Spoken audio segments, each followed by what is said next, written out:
Рек Битола најдоцна за една година има шанса да престане да увезува скап јаглен.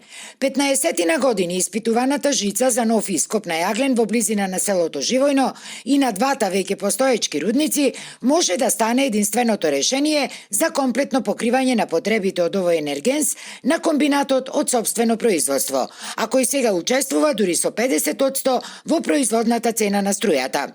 Со тоа, според експертите, би се намалила и енергетската зависност на земјава, но и цената на струјата. Плюс, станувало збор и за исклучително квалитетен јаглен. Поред проценките од студиите и геолошките истражувања и достапната документација, предвидувањата се дека на наоѓалиштето имаме околу 24 милиони тони јаглен, а реализацијата, динамичкиот план, сето пак од документите треба да се одвива во период од 7 години. Со таа динамика, со тој период од 7 години ќе се совпадне со моментот на напуштањето на производство на електрична енергија од така наречени нееколошки извори ресурси. Во период на енергетска трансформација кон целосно зелени енергенси, а која треба да заврши до 2030 година и зашто АДС-ама веќе работи на елиминирањето на набавката на увезен јаглен за потребите на Рек Битола, работи и на кампањата за обезбедување на домашен јаглен од овој нов коп. За придобивките и негативностите од овој проект, најмногу врз животната средина, веќе е изготвена и студија.